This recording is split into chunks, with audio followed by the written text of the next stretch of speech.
Hello everyone. So today we will be discussing about the Great Britain, which once was great to be honest, but nowadays there's been too much of a political debacle as well. Not only political to be honest, economic drawdown and social drawdown as well.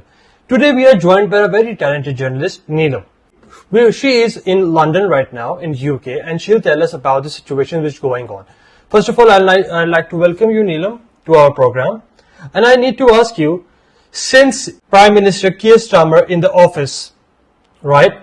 So 40 billion pound tax rises and critics say that it puts growth on the risk. Unemployment and housing costs remains high as well. Is it the economy that drives every executive to leave the office? What do you think? Thank you so much for having me. So, economy is a biggest asset. Economy is the biggest plays the biggest role for governments to go home. But in this case, I think so. The political instability within the party, within the Labour, because of local elections results, is the main cause for his premiership to go. I think so.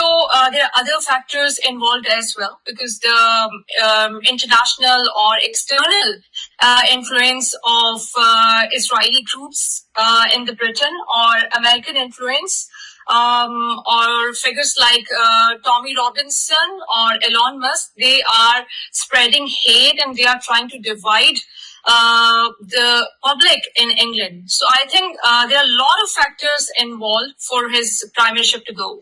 Let's get on one point straight. Britain was once considered that the gold standard of political stability, right? Today it is preparing for its 7th prime minister in a decade.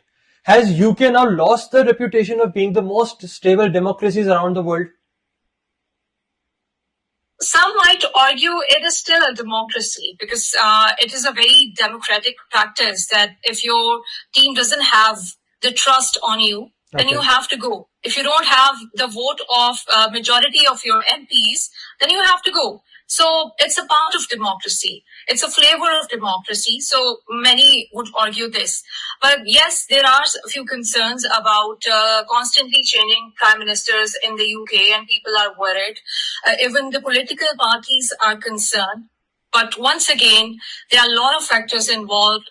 The situation after Brexit, it has severely damaged Britain politics, also the situation of economy, situation after COVID, and now because the world is moving towards the new trends, because of AI, people are losing their jobs. So a lot of pressure is building up on any country's prime minister, and unfortunately, Britain is one of the countries who is facing the challenges of inflation, who is facing the challenges of situation in Middle East, and the constant wars and the constant pressure coming from Israel and America. So that's why prime ministers are getting affected here as well. Neelam, you mentioned Brexit. Let's talk about it. 10 years later, would you say the Brexit united the country or divided it? Because what we see here, by sitting here, you were in the country, right? Did it divide the country or unite the country? I think it has divided Britain more than ever. People are not happy with the results. Because they had no idea before Brexit that they are going to suffer like this. The trade with European countries has been reduced. Jobs have been reduced. Yes, now Britain has the sovereignty, or they can say we have our own identity and culture. So that box is ticked. But economy and relationships among governments and trade, they have been badly affected, and people are thinking about it, that whether it was a right decision or not. Even the prime minister, the potential expected prime minister of England in the coming days, Andy Burnham, he was not a supporter of Brexit. So he has his own concerns, but he's saying now we cannot take a U-turn, but we need to find a way to build a relation with European Union in the coming days. So you were also talking about reform as well, but reform says that it is simply tough on the immigration, right? Critics say some of the rhetoric fuels anti-Muslim sentiments. What do you think about it? I think there is no confusion about Reform UK's politics. It is entirely anti-Islamic or anti-Muslim. I don't know if you have read this news. A few days ago, Labour MPs submitted a complaint in Equality and Human Rights Commission against Reform UK leaders that they are spreading hate. They are spreading hate against Muslims. They are dividing communities, and their main target is Muslim community of the Britain. So there is no confusion about their. What is the basically what's the reason for it? Why are Muslims being specifically targeted about them? Are they being racist, or what's the reason? I think we have the answer already. It has always been like this. There has always been like an Islamophobic sentiment among the leaders in West, among people as well, among political parties as well. So because they can see the Muslim community is getting stronger. With each passing day, with each passing year, they are coming to the parliaments. They have their own businesses. They are getting stronger day by day, and this situation has drastically changed after October 7, 2023, when they saw that their people of white race, people of black African background, everybody is coming together to support Palestine, and they're asking for a free Palestinian state. So that's why these are the things at play here. So that's why they are putting a lot of pressure on Muslim community here, because they think they are the people who are raising voice for Palestine. And I think so. You have your answer. I'd say the way reform has, get themselves famous. So I need to ask you that, is Britain becoming politically polarized as United States, like with voters increasingly divided over the identity, immigration and culture? Because reform is, coming out so hard and so fast. I think so. As far as political polarization is concerned, yes, Britain is becoming more polarized than ever. But because they are not, the people here are not believing or trusting the two-party system. Now they don't want only Labour or Conservatives to be in power. They want to give chance to more and more political parties. So in that regard, yes, the mandate here is getting polarized. The power is getting polarized, is going to be divided among different parties. No party would be having a clear majority in the next general elections. People are expecting this. Yeah. But as far as people or communities are concerned, I don't think so. The situation is as worse as we witness or see in the United States. Because the constitution here, the laws here, they don't support divide.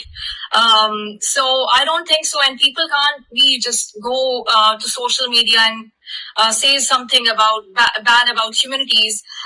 It is not appreciated here. It is not encouraged here. People are not allowed to say horrible things about different communities. Only Reform UK is making it look normalized, but it is not what Britain holds its values for.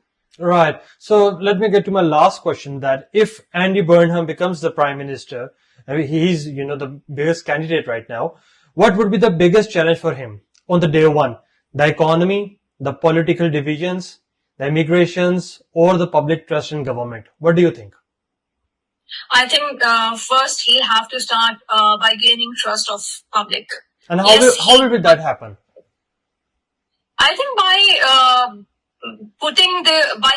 uniting the communities, and by bringing new policies for their welfare, by telling everyone that we are going to do everything in power for your benefit, for your welfare, by fixing the economy, by creating more job opportunities for youngsters, because in the last days we are seeing a lot of reports on NEET.